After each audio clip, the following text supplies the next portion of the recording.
what has not happened in 40 years, the Prime Minister has committed to complete in 40 months. This is the speed and scale of Narendra Modi government. ಇದನ್ನ ಇವತ್ತು ಕರ್ನಾಟಕದ ಜನ, ಬೆಂಗಳೂರಿನ ಜನ ನೋಡ್ತಾ ಇದ್ದಾರೆ.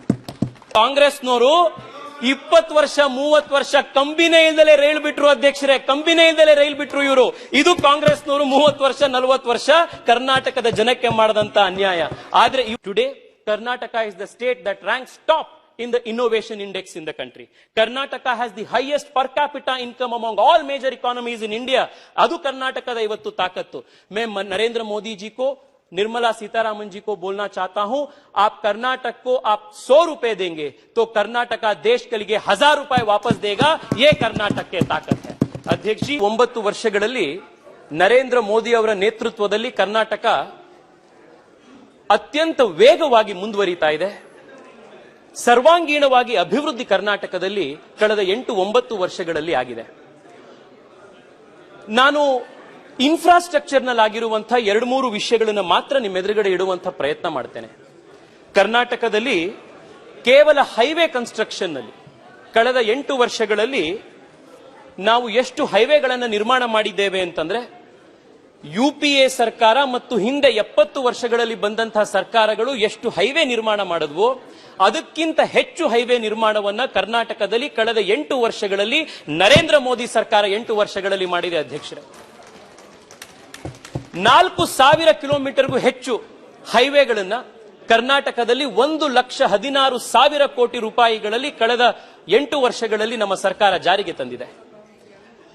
ಕೇವಲ ನನ್ನೂರು ಬೆಂಗಳೂರಿನಿಂದ ಬೆಂಗಳೂರು ಚೆನ್ನೈ, ಬೆಂಗಳೂರು ಮೈಸೂರು, ಬೆಂಗಳೂರು ವಿಜಯವಾಡ, ಬೆಂಗಳೂರು ಪುಣೆ, ಬೆಂಗಳೂರು ಹೈದರಾಬಾದ್, ಹೀಗೆ ಬೇರೆ ಬೇರೆ ಕಡೆಗೆ ಕನೆಕ್ಟಿವಿಟಿಯನ್ನ ಸೃಷ್ಟಿ ಮಾಡುವಂತ 4 ರಸ್ತೆಗಳು, 6 ಲೇನ್ ಹೈವೇಗಳನ್ನ ಕಳೆದ 8 ವರ್ಷಗಳಲ್ಲಿ ನಮ್ಮ ಸರ್ಕಾರ ಕರ್ನಾಟಕದ ಜನತೆಗೆ ಅರ್ಪಿಸಿದೆ. ವಿಶೇಷವಾಗಿ ಉತ್ತರ ಕರ್ನಾಟಕದ ಭಾಗದ ಜನಕ್ಕೆ ಸಹಾಯ ಆಗುವಂತಹ ದೃಷ್ಟಿಯಿಂದ ಸೂರತ್ ಚೆನ್ನೈನ ಎಕ್ಸ್ಪ್ರೆಸ್ ವೇ ಕರ್ನಾಟಕದ ಉತ್ತರ ಭಾಗದಲ್ಲಿ ಹಾಸಿ ಹೋಗುತ್ತೆ. ಪಣಜಿ ಹೈದರಾಬಾದ್ ನಲ್ಲಿ ಹೋಗ್ತಾ ಇರುವಂತಹ ಎಕ್ಸ್ಪ್ರೆಸ್ ವೇ ನಮ್ಮ ಕಲ್ಯಾಣ ಕರ್ನಾಟಕಕ್ಕೆ ಸಹಾಯ ಆಗುತ್ತೆ. ಕೇವಲ ಹೈವೇ ಒಂದರಲ್ಲೇನೆ ಕರ್ನಾಟಕದ ಜನಕ್ಕೆ ಹಿಂದೆಂದೂ ಆಗದ ಕನೆಕ್ಟಿವಿಟಿಯನ್ನ, ಹೈವೇ ನೆಟ್ವರ್ಕ್ ಅನ್ನು ನರೇಂದ್ರ ಮೋದಿ ಸರ್ಕಾರ ಕಳೆದ 8 ವರ್ಷಗಳಲ್ಲಿ ನಿರ್ಮಾಣ ಮಾಡಿದೆ. ಕರ್ನಾಟಕದ ರೈತರಿಗೆ, ಕರ್ನಾಟಕದ ಜನರಿಗೆ ಇದರಿಂದ ಬಹಳ ದೊಡ್ಡ ಒಂದು ಉಪಯೋಗ ಆಗುವಂತದ್ದಿದೆ. ಅಧ್ಯಕ್ಷರೇ, ರೈಲ್ವೆಯಲ್ಲಿ ಕಳೆದ 8-9 ವರ್ಷಗಳಲ್ಲಿ ಕ್ರಾಂತಿಕಾರಿ ಬೆಳವಣಿಗೆ ಕಳೆದ 8 ವರ್ಷದಲ್ಲಿ ಕರ್ನಾಟಕ ರೈಲ್ವೆ ಕ್ಷೇತ್ರದಲ್ಲಿ ನೋಡಿದೆ. ಕೇವಲ 1-2-3 ಅಂಶಗಳನ್ನ, ಅಂಕಿಗಳನ್ನ ದೇಶದ ಗಮನಕ್ಕೆ ತರಬೇಕಾಗಿರುವಂತಹ ಜವಾಬ್ದಾರಿ ಇರೋದ್ರಿಂದ ನಿಮ್ಮ ಗಮನಕ್ಕೆ ತರ್ತಾ ಇದ್ದೇನೆ. ನಮ್ಮ ಸರ್ಕಾರದ ಅವಧಿಯಲ್ಲಿ ರೈಲ್ವೆ ಡಬ್ಲಿಂಗ್ ನಮ್ಮ ಸರ್ಕಾರದಲ್ಲಿ ಯುಪಿಎ ಸರ್ಕಾರದಲ್ಲಿ ಎಷ್ಟಾಗಿತ್ತೋ ಅದರ 2ರಷ್ಟು, 2 times the doubling has taken place in the last 8 years than what had taken place under UPA. ನಮ್ಮ ಸರ್ಕಾರ ಕಳೆದ 8 ವರ್ಷಗಳಲ್ಲಿ ಮಾಡಿರುವಂತದ್ದು. ರೈಲ್ವೆ ಬಜೆಟ್, ನಾನು ನಿರ್ಮಲಾ ಸೀತಾರಾಮನ್ರಿಗೆ, ವಿಶೇಷವಾಗಿ ಅಶ್ವಿನಿ ವೈಷ್ಣವರಿಗೆ ನಾನು ಧನ್ಯವಾದ ಹೇಳಲಿಕ್ಕೆ ಇಚ್ಛೆ ಪಡ್ತೇನೆ. ಈ ವರ್ಷದ ರೈಲ್ವೆ ಬಜೆಟ್ 7,600 ಕೋಟಿ ರೂಪಾಯಿಗಳನ್ನು ಕರ್ನಾಟಕಕ್ಕೆ ನೀಡಿರುವಂತಹ budget. It is the highest ever allocation in the history of the state and it has happened under the leadership of Prime Minister Narendra Modi. 2023-24 ಈ ವರ್ಷ ರೈಲ್ವೆ ಬಜೆಟ್ ನಲ್ಲಿ ಕೊಟ್ಟಿರುವಂತದ್ದು ಯುಪಿಎ ಅವಧಿಯಲ್ಲಿ 5 ವರ್ಷದಲ್ಲಿ ಎಷ್ಟು ಕೊಟ್ಟಿದ್ರೋ ಅದಕ್ಕಿಂತ 9 ಪಟ್ಟು ಜಾಸ್ತಿ ರೈಲ್ವೆ ಅಲೋಕೇಶನ್ ಅನ್ನು ನಮ್ಮ ಸರ್ಕಾರ ಈ ಸತಿ ಕೊಟ್ಟಿದೆ. ರೈಲ್ವೆ ಎಲೆಕ್ಟ್ರಿಫಿಕೇಶನ್ ಯುಪಿಎ ಸರ್ಕಾರದಲ್ಲಿ ಎಷ್ಟಾಗ್ತಿತ್ತೋ ಅದಕ್ಕಿಂತ 29 ಟೈಮ್ಸ್ ಸ್ಪೀಡ್ ಜಾಸ್ತಿ ಆಗುವಂತ ರೈಲ್ವೆ ಎಲೆಕ್ಟ್ರಿಫಿಕೇಶನ್ ನಮ್ಮಲ್ಲಿ ಇವತ್ತಾಗ್ತಾ ಇದೆ. ಡಬ್ಲಿಂಗ್ ಆಫ್ ರೈಲ್ವೆ ಟ್ರ್ಯಾಕ್ಗಳು ಡಬಲ್ ಆಗಿದೆ. 55 ಕರ್ನಾಟಕದ ಬೇರೆ ಬೇರೆ ರೈಲ್ವೆ ಸ್ಟೇಷನ್ಸ್ ಗಳನ್ನ ವಿಶ್ವ ದರ್ಜೆಗೆ ಏರಿಸುವಂತಹ ಒಂದು ನಿಟ್ಟಿನಲ್ಲಿ ಅಮೃತ್ ಸ್ಟೇಷನ್ ಸ್ಕೀಮ್ ನಲ್ಲಿ ಚಿಕ್ಕ ಚಿಕ್ಕ ರೈಲ್ವೆ ಸ್ಟೇಷನ್ಗಳನ್ನು ಇಂಟರ್ ನ್ಯಾಷನಲ್ ದರ್ಜೆಗೆ ಏರಿಸುವಂತಹ ಕೆಲಸ ನಮ್ಮ ಸರ್ಕಾರ ಕಳೆದ 8 ವರ್ಷಗಳಲ್ಲಿ ಮಾಡಿದೆ.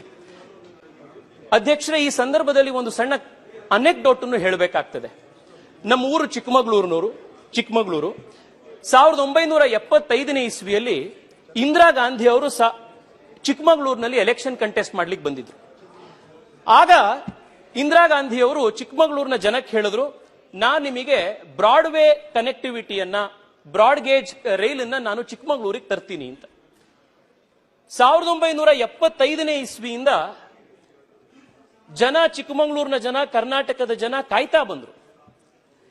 ಇಂದಿರಾ ಗಾಂಧಿ ಅವರು कर्नाटक के चिकमगलूर से आता हूं और 1975 में इंदिरा गांधी जी चिकमगलूर से लोकसभा इलेक्शन लड़ी थी और 1975 में जब वो कंटेस्ट किए थे तब उन्होंने अपने चिकमगलूर के जनता को उन्होंने वादा दी थी कि कडूर से चिकमगलूर जो 20-30 किलोमीटर के दूर है, मैं ब्रॉडगेज कनेक्टिविटी, रेल कनेक्टिविटी को मैं ले आता हूं। यह वादा उन्होंने 1975 में दी थी। 1975 से अभी तक इंदिरा गांधी के जमाना हो गया, राजीव गांधी के जमाना हो गया, सोनिया गांधी जी के जमाना हो गया, पर रेल चिकमगलूर को नहीं आई। 30 ವರ್ಷ 40 ವರ್ಷ ಕರ್ನಾಟಕದ ಜನ ಕಾದ್ರು, ಆದ್ರೆ ರೈಲ್ ಬರಲೇ ಇಲ್ಲ। ಈ ಕಾಂಗ್ರೆಸ್ನವರು 20 ವರ್ಷ 30 ವರ್ಷ ಕಂಬಿನೇ ಇಲ್ಲದೆ ರೈಲ್ ಬಿಟ್ರು ಅಧ್ಯಕ್ಷರೇ, ಕಂಬಿನೇ ಇಲ್ಲದೆ ರೈಲ್ ಬಿಟ್ರು ಇವರು। ಇದು ಕಾಂಗ್ರೆಸ್ನವರು 30 ವರ್ಷ 40 ವರ್ಷ ಕರ್ನಾಟಕದ ಜನಕ್ಕೆ ಮಾಡಿದಂತ ಅನ್ಯಾಯ। ಆದ್ರೆ ಇವತ್ತು ಕರ್ನಾಟಕದ ಇತಿಹಾಸದಲ್ಲೇನೆ ಅತಿ ಹೆಚ್ಚು ರೈಲ್ವೆ ಬಜೆಟ್ ನಲ್ಲಿ ರೈಲ್ವೆ ಅಲೋಕೇಶನ್ ಇವತ್ತು ಸಿಕ್ಕಿದ್ರೆ ಅದು ನರೇಂದ್ರ ಮೋದಿ ಸರ್ಕಾರದಲ್ಲಿ ಇವತ್ತು ಕರ್ನಾಟಕಕ್ಕೆ ಸಿಕ್ಕಿದೆ। ರೈಲ್ವೆ ಡಬ್ಲಿಂಗ್ ಇರಬಹುದು, ರೈಲ್ವೆ ಎಲೆಕ್ಟ್ರಿಫಿಕೇಶನ್ ಇರಬಹುದು, ರೈಲ್ವೆ ಸ್ಟೇಷನ್ ಗಳನ್ನ ವಿಶ್ವ ದರ್ಜೆಗೆ ಏರಿಸುವಂತದ್ದು ಇರಬಹುದು, ಅದು ನಮ್ಮ ಸರ್ಕಾರದಲ್ಲಿ ನರೇಂದ್ರ ಮೋದಿ ನೇತೃತ್ವದಲ್ಲಿ ನಡೀತಾ ಇದೆ ಅಧ್ಯಕ್ಷರೇ, ಕರ್ನಾಟಕ ಒಂದು ಅತ್ಯಂತ ಪ್ರಗತಿ ಹೊಂದುತ್ತಾ ಇರುವಂತಹ ರಾಜ್ಯ। ಇಂಥ ರಾಜ್ಯಕ್ಕೆ ಏರ್ ಕನೆಕ್ಟಿವಿಟಿ ಬಹಳ ಮುಖ್ಯ। ಕರ್ನಾಟಕದಲ್ಲಿ ಕಳೆದ 8-9 ವರ್ಷದಲ್ಲಿ ಉಡಾನ್ ಸ್ಕೀಮ್ ನ ಕೆಳಗಡೆ ಹೊಸ ಹೊಸ ಏರ್ಪೋರ್ಟ್ಗಳು ಕರ್ನಾಟಕದಲ್ಲಿ ನಿರ್ಮಾಣ ಆಗಿದೆ। ಬೆಂಗಳೂರಿನಿಂದ ನೀವು ಶುರು ಮಾಡಿದ್ರೆ ಪ್ರತಿ 200-300 ಕಿಲೋಮೀಟರ್ಗೆ ಒಂದು ಹೊಸ ಏರ್ಪೋರ್ಟ್ ಉಡಾನ್ ಸ್ಕೀಮ್ ನಲ್ಲಿ ನರೇಂದ್ರ ಮೋದಿ ನನ್ನ ನಾಡಿಗೆ ಕರ್ನಾಟಕಕ್ಕೆ ಕೊಟ್ಟಿದ್ದಾರೆ। ಬೆಂಗಳೂರು ಇರಬಹುದು, ಮೈಸೂರು ಇರಬಹುದು, ಮಂಗಳೂರು ಇರಬಹುದು, ಹುಬ್ಳಿ, ಧಾರವಾಡ, ಬೆಳಗಾವಿ, ಬೀದರ್, ಕಲಬುರಗಿ, ಬಳ್ಳಾರಿ, ಇನ್ನೊಂದು ತಿಂಗಳಲ್ಲಿ ಶಿವಮೊಗ್ಗ ಏರ್ಪೋರ್ಟ್, 8 ಏರ್ಪೋರ್ಟ್ಗಳು ಈಗಾಗಲೇ ಕೆಲಸ ಮಾಡ್ತಾ ಇದೆ। 9ನೇ ಏರ್ಪೋರ್ಟ್ ಇನ್ನೊಂದು ತಿಂಗಳಲ್ಲಿ ಶುರುವಾಗೋದಿದೆ। Karnataka today is one of the most well connected airway network ಇರುವಂತಹ ರಾಜ್ಯ ಇವತ್ತು ದೇಶದಲ್ಲಿ ಇದ್ರೆ ಅದು ನಮ್ಮ ನಾಡು ಕರ್ನಾಟಕ ಅಧ್ಯಕ್ಷರೇ। ಇವತ್ತು ನರೇಂದ್ರ ಮೋದಿ ನೇತೃತ್ವದಲ್ಲಿ ಭದ್ರಾ ಮೇಲ್ದಂಡೆ ಯೋಜನೆ ಚಿಕ್ಕಮಗಳೂರು, ಚಿತ್ರದುರ್ಗ, ತುಮಕೂರು, ದಾವಣಗೆರೆ ಈ ರೀತಿ ಮಧ್ಯ ಕರ್ನಾಟಕದ ಎಷ್ಟೋ ಜಿಲ್ಲೆಗಳಿಗೆ ನರೇಂದ್ರ ಮೋದಿ ಅವರ ಅಪ್ರೂವಲ್ ನಿಂದಾಗಿ ಅಪ್ಪರ್ ಭದ್ರಾ ಪ್ರಾಜೆಕ್ಟ್ ಇವತ್ತು ಈ ಬಜೆಟ್ ನಲ್ಲಿ ಸ್ಯಾಂಕ್ಷನ್ ಸಿಕ್ಕಿದೆ। 5,300 ಕೋಟಿ ರೂಪಾಯಿಗಳನ್ನು ನಿರ್ಮಲಾ ಸೀತಾರಾಮನ್ ಅವರು ಕರ್ನಾಟಕಕ್ಕೆ ಈ ಬಜೆಟ್ ನಲ್ಲಿ ಕೊಟ್ಟಿದ್ದಾರೆ।